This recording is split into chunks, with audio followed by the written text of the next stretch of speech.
Olá, sexto ano. Hoje eu trago para vocês mais uma aula de redação, tá? No nosso livro de produção de texto. Nós paramos na página 123, onde nós iremos ver a variação linguística internetês, a linguagem da internet, tá? Leia a troca de mensagem ao lado, escreva os significados das seguintes abreviações. Então, ele fala assim: e aí, beleza? Final de semana vai rolar uma festa em casa e você está convidado. Valeu, vou com certeza. Qualquer coisa te ligo mais tarde para a gente combinar. Então, aqui, ó, eu tenho que escrever o significado dessas abreviações, tá? Então, eu tenho FDS, que é fim de semana, o valeu, né, que é o V, L e o W, o certeza, que é o C, o T e o Z, e o gente, né, que é o G, o N e o T. Como foi falado, gente, essa linguagem é da internet. Ela é uma linguagem exclusiva desse ambiente, tá? Aqui, ó. O internetês é uma variedade linguística que pode ser empregada em blogs, redes sociais e em situações informais de comunicação, como mensagens de celular ou aplicativos. Atualmente, a troca de mensagens é feita com muita praticidade. Porque em mensagens de celular, essas expressões são usuais. É para agilizar, dar mais rapidez o envio de mensagens, tá? Então a pessoa, ela quer passar uma mensagem de forma mais rápida, então ela acaba usando essas abreviações, tá? Emoticons e emojis são uma forma de linguagem empregada pelos usuários da internet. Os emoticons eram produzidos pela combinação dos caracteres do teclado do computador. Atualmente, também são representados por imagens. Já os emojis são ideogramas que representam vários tipos de emoções, objetos, animais, alimentos e outros elementos. São populares principalmente nos smartphones. Os emoticons e os emojis são utilizados em mensagens informais. Em mensagem de e-mail ou de aplicativos de mensagem instantânea, postagens nas redes sociais, posts e comentários em blogs e outros sites. É comum os usuários da internet escreverem de forma a se aproximar da oralidade, utilizando, por exemplo, onomatopeias, né, como kkkk, vogais ou consoantes alongadas, economia de letras, entre outros recursos.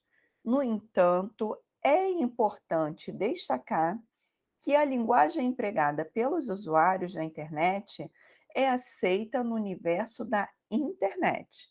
Em situações formais de comunicação, não é apropriado utilizá-la, tá?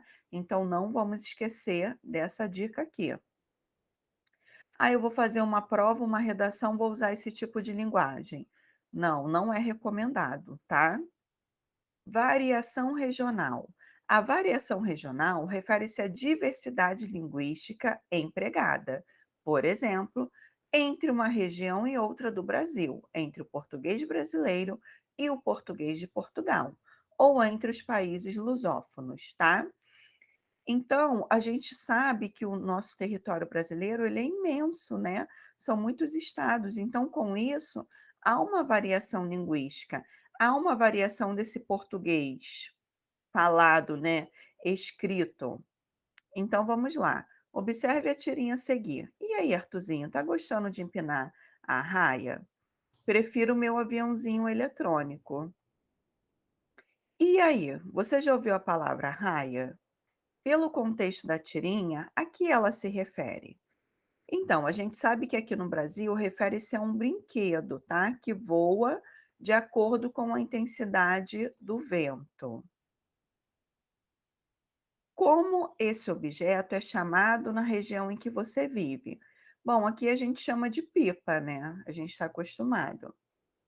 Considerando as características do personagem Artuzinho, por que ele afirma que prefere o seu aviãozinho eletrônico a uma raia?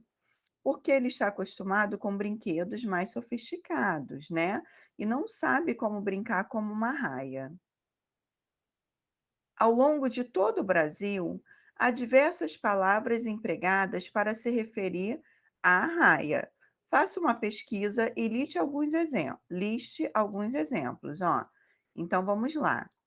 Eu tenho olha a diversidade, tá?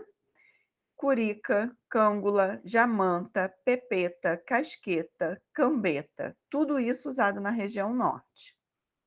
Barril, bolacha, morcego, lebreque, bebeu, coruja, tapioca, na região nordeste. Pipa em São Paulo e Rio de Janeiro, tá? E quadrado, papagaio no interior de São Paulo e chamam de estilão e peão na região sudeste.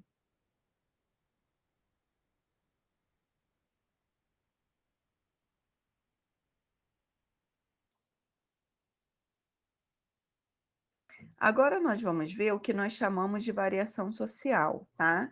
A variação social, ela ocorre de acordo com a idade, a escolaridade, o sexo e a classe social dos falantes, tá bom?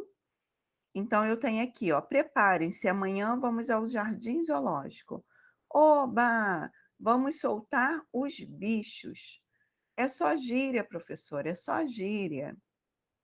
No segundo quadrinho da tirinha, foi empregada a expressão soltar os bichos. Quais são as duas possibilidades de sentido dessa expressão, considerando o contexto?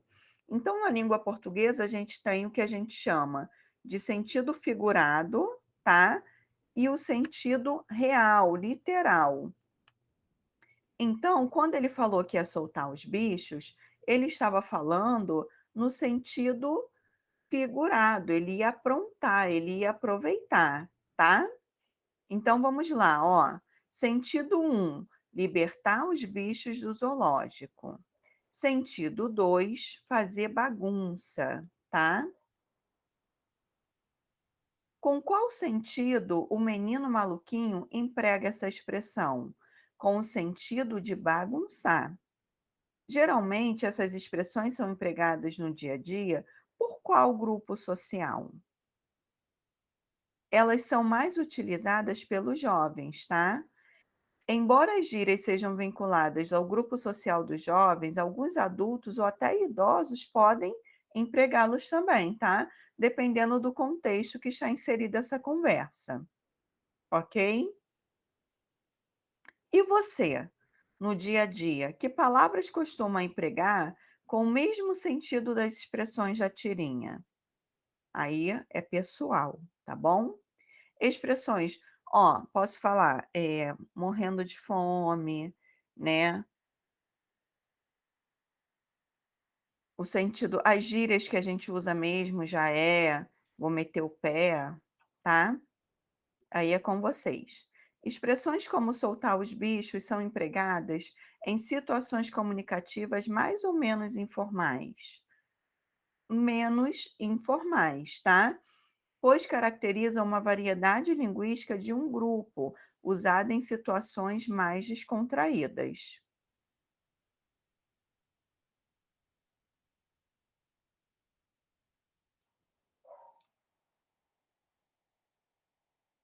Leia a seguir. No começo do ano, lá na classe, vieram avisar que no mês que vem vai ter eleições para escolher um novo grêmio. Eu curto o agito diante das eleições, apesar de não ser muito sociável.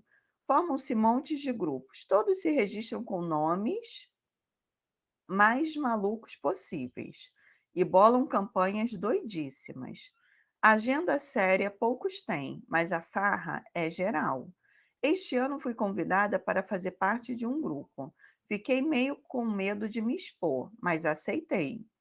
O pessoal que me convidou é muito cheio de imaginação e a eleição acaba sendo um pretexto para se encontrar.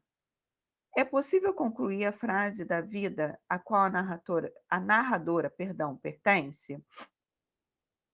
A gente fala que a gente deu para perceber que a fase que ela está passando é a adolescência, tá? Que elementos comprovam isso? A referência ao Grêmio e a linguagem empregada, que é mais descontraída e tem gírias, tá? No trecho predomina que registro? O informal, tá? Ela fala curto, agito, campanhas doidíssimas, farra. Como você viu anteriormente, as gírias são palavras ou expressões comuns a um determinado grupo social, empregadas em contextos informais. Além disso, elas constituem uma variedade da língua, usada com o objetivo de estabelecer a comunicação entre falantes de um grupo específico de pessoas. Por exemplo, surfistas, skatistas, rapper, tá? Diferenciando de outros. As gírias são exemplos de variação social. Então, eu tenho aqui, ó, uma pesquisa com as gírias usadas por cada grupo, tá? Então, tenho aqui, ó, o skatistas, fazer um naipe, significa fingir-se de skatista, tá? Corner, cantos da pista usados para manobras de curvas. O rap, eles falam cruaca, treta, né, para se referir à briga. Mano, brother, para falar que o cara é amigo, companheiro, tá? Firmeza é um tipo de cumprimento. E aí, tá tudo bem? Firmeza? E os bikers, né? Fera, ou seja, aquele cara que é um ciclista ativo, que participa das competições. Prego é um ciclista sem preparo físico. Capoeiristas, eles falam jogar aberto, que significa ficar desprotegido. Jogar no chão, que significa uma luta rasteira, tá? Uma luta no chão.